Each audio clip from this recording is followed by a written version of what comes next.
सभी को जय हिंद। आज की क्लास में हमारा टॉपिक रहेगा ऋण योग्य कोष का सिद्धांत या नव परंपरावादी सिद्धांत, यानी कि ब्याज की दर निर्धारण के सिद्धांत हैं ये। हमने पिछली वीडियो में परंपरावादी सिद्धांत यानी कि क्लासिकल थ्योरी को किया था और आज हम करेंगे नियो क्लासिकल थ्योरी, जिसे लोनेबल फंड्स थ्योरी भी कहा जाता है। तो चलिए शुरू करते हैं ब्याज की दर निर्धारण के ऋण योग्य कोष सिद्धांत को। सबसे पहले इसकी इंट्रोडक्शन या मीनिंग देंगे। तो जो लोनेबल फंड्स थ्योरी है उसका प्रतिपादन विक्सल, ओहलिन, मिर्डल और रॉबर्टसन अर्थशास्त्रियों ने किया है। ऋण योग्य कोष सिद्धांत के अनुसार ब्याज की दर का निर्धारण वहाँ होता है जहाँ पर ऋण योग्य कोष की पूर्ति और ऋण योग्य कोष की मांग एक दूसरे के बराबर होती है, यानी कि सप्लाई ऑफ लोनेबल फंड्स और डिमांड फॉर लोनेबल फंड्स जहाँ एक दूसरे के बराबर होते हैं वहाँ पर ब्याज की दर का निर्धारण होता है। और जो परंपरावादी सिद्धांत था उसने सिर्फ वास्तविक तत्वों को ध्यान में रखा था, जबकि जो लोनेबल फंड्स थ्योरी है वो मौद्रिक तत्वों जैसे मुद्रा का संचय, मुद्रा का असंचय, बैंक साख, इन सब को भी ध्यान में रखती है। तो इस सिद्धांत के अनुसार ब्याज की दर कहाँ निर्धारित हो रही है? जहाँ पे ऋण योग्य कोष की पूर्ति और मांग एक दूसरे के बराबर है। तो इन दोनों को फिर अब हमें एक्सप्लेन करना है एक एक करके। तो पहले देखते हैं ऋण योग्य कोष की पूर्ति कि जो लोनेबल फंड्स हैं, लोन के लिए फंड्स हैं, वो कहाँ से आते हैं। तो ये मुख्यतः निम्नलिखित 4 बातों पर निर्भर करते हैं: बचत, बैंक साख, डिसइन्वेस्टमेंट और डिसहोल्डिंग ऑफ सेविंग। तो सबसे पहले देखते हैं बचत। तो पूर्ति कहाँ से होगी? ऋण योग्य कोष की पूर्ति कहाँ से होती है? बचते ऋण योग्य कोष की पूर्ति का एक इम्पोर्टेंट सोर्स है, मुख्य साधन है। और जो बचते हैं वो व्यक्तिगत क्षेत्र द्वारा भी की जाती हैं और बिजनेस सेक्टर के द्वारा भी की जाती हैं, गवर्नमेंट सेक्टर द्वारा भी की जाती हैं। बचत पर आय तथा ब्याज की दर दोनों का ही प्रभाव पड़ता है, पर अगर आय को स्थिर मान लें तो ब्याज के साथ इसका सीधा संबंध स्थापित हो जाता है। ब्याज की दर बढ़ने पे बचत ज़्यादा होगी और ब्याज की दर कम होने पे बचत कम होती है। पूर्ति के जितने भी चारों पॉइंट्स हैं उन सब का ब्याज की दर के साथ सीधा संबंध है। यानी चाहे बैंक साख भी है तो बैंक साख भी अगर ब्याज की दर ज़्यादा होगी तो बैंक साख ज़्यादा होगी, और अगर ब्याज की दर कम है तो बैंक साख कम होगी। इसी तरह से बचतों का असंचय, डिसहोल्डिंग ऑफ सेविंग, ये क्या होता है? ऋण योग्य कोष की पूर्ति का तीसरा मुख्य साधन पिछली बचतों का असंचय है। इसका अर्थ यह हुआ कि लोग मुद्रा का जो संचय करते हैं, इकट्ठा करते हैं, होल्ड करते हैं मनी को, उसे उधार दे देते हैं। और जब ब्याज की दर अधिक होती है तो लोग ज़्यादा डिसहोल्डिंग करते हैं, यानी अपनी बचतों को ज़्यादा उधार देना पसंद करते हैं क्योंकि उनको फ़ायदा होता है। और अगर ब्याज की दर कम होती है तो वो बचतों का असंचय कम करते हैं, यानी ब्याज की दर के साथ सीधा संबंध है। ऐसे ही डिसइन्वेस्टमेंट, अनिवेश, ऋण योग्य कोष का चौथा साधन अनिवेश है, डिसइन्वेस्टमेंट है। डिसइन्वेस्टमेंट से अभिप्राय है कि मशीनों के घिसने पर उनको सब्स्टिट्यूट नहीं किया जाएगा, उनको चेंज नहीं किया जाएगा। इस प्रकार एक फर्म के द्वारा जो रकम हर साल घिसावट कोष में रखी जाती है उसे ब्याज के रूप में दे दिया जाएगा। और ब्याज की दर बढ़ने पर अनिवेश बढ़ता है और ब्याज की दर कम होने पर अनिवेश कम हो जाता है। तो इस तरह से सप्लाई ऑफ लोनेबल फंड्स क्या है? इन चारों जो पॉइंट्स हमने किए हैं, इन चारों तत्वों का अगर हम जोड़ कर दे तो हमारे पास सप्लाई ऑफ लोनेबल फंड्स यानी कि ऋण योग्य कोष की पूर्ति आ जाती है। और इन सब का ब्याज की दर के साथ सीधा संबंध है। यहाँ पे एस है सेविंग, बैंक क्रेडिट, डिसहोल्डिंग और डिसइन्वेस्टमेंट। इसी तरह से अब हम ऋण योग्य कोष की मांग को भी करेंगे। ऋण योग्य कोष की मांग या डिमांड फॉर लोनेबल फंड्स, अब ये किस लिए की जाती है? डिमांड क्यों करती है लोनेबल फंड्स की? तो एक तो निवेश करने के लिए। ऋण योग्य कोष की मांग का मुख्य स्रोत फर्मों द्वारा निवेश, इन्वेस्टमेंट करने के लिए किया जाता है। और जो ऋण योग्य कोष की मांग है, चाहे इसकी जितने भी पॉइंट्स हैं, उन सब का ब्याज की दर के साथ उल्टा संबंध है। क्योंकि यहाँ पे क्या है, ऋण योग्य कोष की जब हम मांग कर रहे हैं तो ब्याज की दर उसकी एक लागत है। तो ऋण योग्य कोष की मांग जब ब्याज की दर ज़्यादा होती है तो ऋण योग्य कोष की मांग कम की जाएगी और ब्याज की दर कम होने पे ज़्यादा की जाएगी। ऐसे ही इसके पॉइंट्स के साथ है, क्योंकि ऋण योग्य कोष की मांग आई कहाँ से? इन तीनों को जोड़कर। तो ऋण योग्य कोष की मांग का मुख्य मेन सोर्स क्या है? इन्वेस्टमेंट। ब्याज की दर कम होने पर निवेश के लिए लोनेबल फंड्स की डिमांड ज़्यादा होगी और ब्याज की दर ज़्यादा होने पर इनकी मांग कम होगी। इसी तरह से उपभोग, जब लोग अपनी आय से अधिक खर्चा करते हैं तो उन्हें लोन लेना पड़ता है। तो इसी तरह उपभोग के लिए जब वो लोन लेते हैं, लोनेबल फंड्स लेते हैं, तो उसके लिए वो ब्याज की दर का कंपैरिजन करते हैं। ब्याज की दर ज़्यादा होगी तो उपभोग के लिए ज़्यादा ऋण लेंगे, और ब्याज की दर ज़्यादा होगी तो कम लेंगे। तीसरा है संचय, होर्डिंग। ऋण योग्य कोषों की मांग उन व्यक्तियों द्वारा भी की जाती है जो मुद्रा को अपने पास नगद रूप में रखना चाहते हैं। यदि ब्याज की दर कम होगी तो वो होर्डिंग के लिए मुद्रा की मांग ज़्यादा करेंगे, और अगर ब्याज की दर ज़्यादा होगी तो कम करेंगे। तो इस तरह से अगर इन तीनों पॉइंट्स को जोड़ दे तो हमारे पास ऋण योग्य कोष की मांग आ जाती है। ये हो गई डिमांड फॉर लोनेबल फंड्स। अब चलते हैं संतुलित ब्याज के दर के निर्धारण पर। ये इंट्रोडक्शन में भी आ चुका है और यहाँ भी दोबारा यही बात आ रही है कि इस सिद्धांत के अनुसार ब्याज की दर वहाँ पे निर्धारित होगी जहाँ पर ऋण योग्य कोष की मांग ऋण योग्य कोष की पूर्ति के बराबर होती है, यानी कि demand for loanable funds is equal to supply of loanable funds. और डिमांड फॉर लोनेबल फंड्स में क्या क्या था बेटा? इन्वेस्टमेंट, कंजप्शन और होर्डिंग। और सप्लाई में क्या क्या था? सेविंग, बैंक क्रेडिट, डिसहोर्डिंग और डिसइन्वेस्टमेंट। जहाँ ये बराबर होंगे वहाँ पे संतुलित ब्याज की दर का निर्धारण हो जाएगा। वैसे तो इतना ही काफ़ी है आप लोगों के लिए, पर इसको थोड़ा सा अगर ज़्यादा सोल्व करते हैं तो हम जो आई वाले हैं, इन्वेस्टमेंट वाले हैं, वो एक साइड ले आते हैं इक्वेशन में।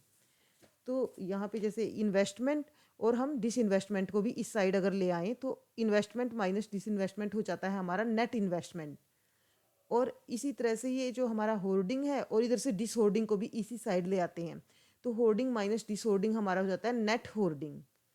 और यहाँ से सी को हम उस साइड ले जाते हैं, तो सेविंग माइनस कंजप्शन हमारी हो जाती है नेट सेविंग, और प्लस बैंक क्रेडिट इधर है ही। तो इस तरह से इक्वेशन बन जाती है। यानी कि संतुलन और कहाँ होगा? जब शुद्ध निवेश और शुद्ध संचय, नेट इन्वेस्टमेंट और नेट होर्डिंग किसके बराबर होगी? नेट सेविंग और बैंक क्रेडिट के बराबर होगी, शुद्ध बचत और बैंक साख के बराबर। आप इसे इंक्लूड करना चाहते हैं कर सकते हो, नहीं तो इतना भी आप लोगों के लिए काफ़ी है। अब इसके बाद इसकी एक्सप्लेनेशन होगी एक डायग्राम के साथ ब्याज की दर के निर्धारण की। तो इसमें मेनली डायग्राम क्या है? ये है बेटा आपका। तो ये डी क्या है? ये है डिमांड फॉर लोनेबल फंड्स का कर्व। ये है सप्लाई ऑफ लोनेबल फंड्स। और जहाँ पर डिमांड फॉर लोनेबल फंड्स और सप्लाई ऑफ लोनेबल फंड्स एक दूसरे के बराबर हैं, जैसे कि इस डायग्राम में दिख रहा है ई बिंदु पर, वहाँ पर संतुलित ब्याज की दर का निर्धारण होगा। तो इससे पता चल रहा है कि यहाँ पे ओ आर ब्याज की दर का निर्धारण हो रहा है, क्योंकि इस पर लोनेबल फंड्स की डिमांड और सप्लाई एक दूसरे के बराबर हैं। और जो ये डायग्राम ए है हमारा, इसमें इनको अलग अलग दिखाया गया है कि जो ये डिमांड फॉर लोनेबल फंड्स है वो कहाँ से आया? उन तीनों पॉइंट्स का जोड़ करके जो हमारे पास थे, होर्डिंग, कंजप्शन और इन्वेस्टमेंट। ऐसे ही सप्लाई ऑफ लोनेबल फंड्स कहाँ से आया? डिसहोर्डिंग, डिसइन्वेस्टमेंट, सेविंग और बैंक क्रेडिट से। तो इधर आपको इन चारों को कर देना। बस जब इनको आप बनाओगे तो आपको ध्यान रखना है कि जो होर्डिंग वाला कर्व है इसको आप यहाँ पे डिसहोर्डिंग के साथ कट कर दोगे, और जो सेविंग वाला है इसको आप इन्वेस्टमेंट के साथ कट रखोगे यहाँ पे। तो जहाँ पे डिसहोर्डिंग और होर्डिंग एक दूसरे को काट रहे हैं, और सेविंग और इन्वेस्टमेंट मेनली तो ये है बेटा, जहाँ पे देखो सेविंग वाला कर्व और इन्वेस्टमेंट वाला कर्व एक दूसरे को काट रहा है, तो जो ये वाली रेट ऑफ इंटरेस्ट होती है इसको नेचुरल रेट ऑफ इंटरेस्ट बोलेंगे, प्राकृतिक ब्याज की दर इसको बोला जाएगा। तो इस तरह से ये दो डायग्राम्स आपको बना देने हैं। तो क्या है? ये है मार्केट रेट ऑफ इंटरेस्ट और ये है नेचुरल रेट ऑफ इंटरेस्ट। तो मार्केट रेट ऑफ इंटरेस्ट कहाँ हुई बेटा? जहाँ पे डिमांड फॉर लोनेबल फंड्स और सप्लाई ऑफ लोनेबल फंड्स एक दूसरे के बराबर हैं। और नेचुरल रेट ऑफ इंटरेस्ट कहाँ हुई? जहाँ पे सेविंग और इन्वेस्टमेंट एक दूसरे के बराबर हैं। अब चलते हैं आलोचना की तरफ। तो इस सिद्धांत की कुछ अर्थशास्त्रियों ने आलोचनाएं भी की हैं, जो आप जितना लिखना है आपको उतना यहाँ पे पहले से ही लिख दिया गया है अच्छे से, थोड़ा थोड़ा जितना भी जरूरी है। तो पहला है संचय की गलत धारणा। केंज के अनुसार इस सिद्धांत की यह मान्यता गलत है कि होर्डिंग की कुल मात्रा को घटाया या बढ़ाया जा सकता है ब्याज की दर के हिसाब से। इसका कारण यह है कि अर्थव्यवस्था में मुद्रा की मात्रा जो है वो स्थिर रहती है, इसलिए जब तक व्यक्ति अधिक मुद्रा संचय करता है तो दूसरे को कम करनी पड़ती है। इस प्रकार से संचय की जो कुल मात्रा है, होर्डिंग है, वो स्थिर रहती है केंज के अनुसार। अनिर्धारणीय, इनडिटर्मिनेट, यह सिद्धांत अनिर्धारित सिद्धांत है। इस सिद्धांत के अनुसार ब्याज की दर ऋण योग्य कोषों द्वारा निर्धारित होती है, यानी कि लोनेबल फंड्स के द्वारा निर्धारित होती है, जो हमने पढ़ाई ही है, जहाँ पे डिमांड फॉर लोनेबल फंड्स और सप्लाई ऑफ लोनेबल फंड्स एक दूसरे के बराबर होंगे। ऋण योग्य कोष अब किस पे निर्भर करते हैं? आय पर। आय किस पे निर्भर करती है? निवेश पर। और निवेश किस पे डिपेंड करता है? ब्याज की दर पर। तो जब तक आय का पता ही नहीं होगा तो हम ब्याज की दर का अनुमान नहीं लगा सकते, और बिना ब्याज की दर का पता लगाए हम आय का अनुमान नहीं लगा सकते। विभिन्न तत्वों का मिश्रण, सिंथेसिस ऑफ डिफरेंट फैक्टर्स। इस सिद्धांत में रियल तथा मॉनेटरी तत्वों को एक साथ मिलाकर ब्याज की दर का निर्धारण किया गया है। पर ये दोनों जो तत्व हैं, फैक्टर्स हैं, वो एक दूसरे से बिल्कुल अलग हैं। इसलिए ब्याज के निर्धारण से इनके प्रभावों का अलग अलग ही अध्ययन किया जाना चाहिए तथा आय के द्वारा इन्हें मिलाने का प्रयास किया जाना चाहिए। पूर्ण रोजगार की अवास्तविक धारणा। लॉर्ड केन्ज के अनुसार जो ऋण योग्य कोष का सिद्धांत है वो पूर्ण रोजगार की मान्यता पर आधारित है, पर जो वास्तविक जीवन है उसमें क्या पाया जाता है? अपूर्ण रोजगार पाया जाता है। आय पर निवेश के प्रभाव की उपेक्षा, ignores the effect of investment on income. यह सिद्धांत भी परंपरावादी सिद्धांत की तरह, क्लासिकल थ्योरी ऑफ इंटरेस्ट की तरह है, समान आय पर निवेश के प्रभाव की उपेक्षा करता है, उसे इग्नोर करता है। इस सिद्धांत के अनुसार जब ब्याज की दर ऊंची होती है तो लोग अधिक बचत करते हैं, पर हमेशा ऐसा हो ये जरूरी नहीं है, क्योंकि जब ऊंची ब्याज की दर होगी तो निवेश कम होगा, और निवेश कम होगा तो आय कम होगी, और आय कम होगी तो बचत कम होगी। तो इस तरह से क्या हुआ? देखो, ऊंची ब्याज की दर पर बचत कम हुई।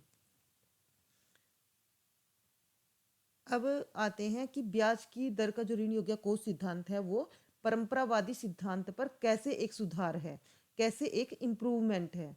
और इसके अलावा अगर ऐसे आ जाता है कि जो ऋण योग्य कोष सिद्धांत तथा परंपरावादी सिद्धांत में अंतर बताओ, तब भी आपको यही लिखना है। तो loanable funds theory is an improvement over classical theory of interest. वो कैसे? वो कुछ पॉइंट्स में यहाँ पे दिखाया गया है। जैसे पहला लेते क्षेत्र, एप्लीकेबिलिटी। परंपरावादी सिद्धांत की यह धारणा वास्तविक नहीं है कि ब्याज का निर्धारण समस्त पूंजी की मांग तथा पूर्ति द्वारा किया जाता है। जो हमने क्लासिकल थ्योरी ऑफ इंटरेस्ट में किया था कि ब्याज की दर कहाँ निर्धारित होती है? जहाँ पर डिमांड फॉर कैपिटल और सप्लाई ऑफ कैपिटल एक दूसरे के बराबर होती है। इसके विपरीत जो लोनेबल फंड्स थ्योरी है उसकी धारणा अधिक वास्तविक है कि ब्याज पूंजी के केवल उस भाग की मांग तथा पूर्ति द्वारा निर्धारित होता है जो ऋण के रूप में दी जाती है, लोन के रूप में दी जाती है। दूसरा है मौद्रिक तथा वास्तविक तत्व। जो परंपरावादी अर्थशास्त्री थे या परंपरावादी सिद्धांत है वो सिर्फ वास्तविक तत्वों को ध्यान में रखता है, जबकि यह सिद्धांत इन दोनों तत्वों को ध्यान में रखता है। पूंजी की विस्तृत धारणा, broader concept of supply of capital. परंपरावादी सिद्धांत ने पूंजी की पूर्ति की एक संकुचित यानी कि नैरो कंसेप्ट दिया है। इस सिद्धांत के अनुसार पूंजी की पूर्ति में केवल वर्तमान आय में से प्राप्त होने वाली बचत को ही इंक्लूड किया जाता है, जबकि ऋण योग्य कोष सिद्धांत ने पूंजी की पूर्ति की एक अधिक वाइडर कंसेप्ट दिया है, विस्तृत धारणा दी है। इस सिद्धांत के अनुसार पूंजी की पूर्ति में पिछली जमा की हुई रकम तथा बैंक साख को भी शामिल किया है। उपभोग ऋणों का समावेश, inclusion of loans for consumption. परंपरावादी सिद्धांत की यह धारणा भी गलत यहाँ पे ठहराई गई है कि मुद्रा की मांग केवल निवेश करने के लिए की जाती है, जबकि जो हमने लोनेबल फंड्स थ्योरी में पढ़ा कि मुद्रा की मांग उपभोग के लिए भी की जाती है, निवेश के लिए भी की जाती है और संचय करने के लिए भी की जाती है। मुद्रा तटस्थ नहीं है, मनी इज नॉट न्यूट्रल। परंपरावादी सिद्धांत की यह धारणा भी सही नहीं है कि मुद्रा है वो तटस्थ है, उसका कोई रोल नहीं है। अर्थात मुद्रा की मांग तथा पूर्ति में होने वाले प्रभावों का ब्याज की दर पर कोई प्रभाव नहीं पड़ता। इसके विपरीत जो ऋण योग्य कोष सिद्धांत है वह मुद्रा को तटस्थ नहीं मानता। वास्तव में मुद्रा की मांग तथा पूर्ति में होने वाले परिवर्तन ब्याज की दर को काफी हद तक प्रभावित करते हैं। मुद्रा का कार्य, फंक्शन ऑफ मनी। परंपरावादी सिद्धांत का यह कहना था कि मुद्रा केवल मीडियम ऑफ एक्सचेंज है, यह ब्याज को प्रभावित नहीं करती। पर जो लोनेबल फंड्स थ्योरी है वो कहती है कि मुद्रा मीडियम ऑफ एक्सचेंज के साथ साथ विनिमय का माध्यम भी तो है ही, उसके साथ साथ स्टोर ऑफ वैल्यू भी है, धन का संचय भी इससे होता है। अब इसके बाद आ जाता है हमारा निष्कर्ष। संक्षेप में ऋण योग्य कोष सिद्धांत ब्याज के परंपरावादी सिद्धांत से अधिक व्यापक और उत्तम सिद्धांत है। इस सिद्धांत में वास्तविक तथा मौद्रिक, रियल और मॉनेटरी दोनों फैक्टर्स को लिया गया है, शामिल किया गया है। आधुनिक अर्थशास्त्री ऋण योग्य कोष सिद्धांत की केंज द्वारा दी गई आलोचनाओं को उचित नहीं मानते हैं। ऋण योग्य कोष सिद्धांत ब्याज निर्धारण का एक डायनेमिक थ्योरी है, गत्यात्मक सिद्धांत है। इससे यह ज्ञात होता है कि जब सिचुएशंस चेंज होती है तब ब्याज तथा आय का स्तर एक संतुलन बिंदु पर कैसे पहुंचता है।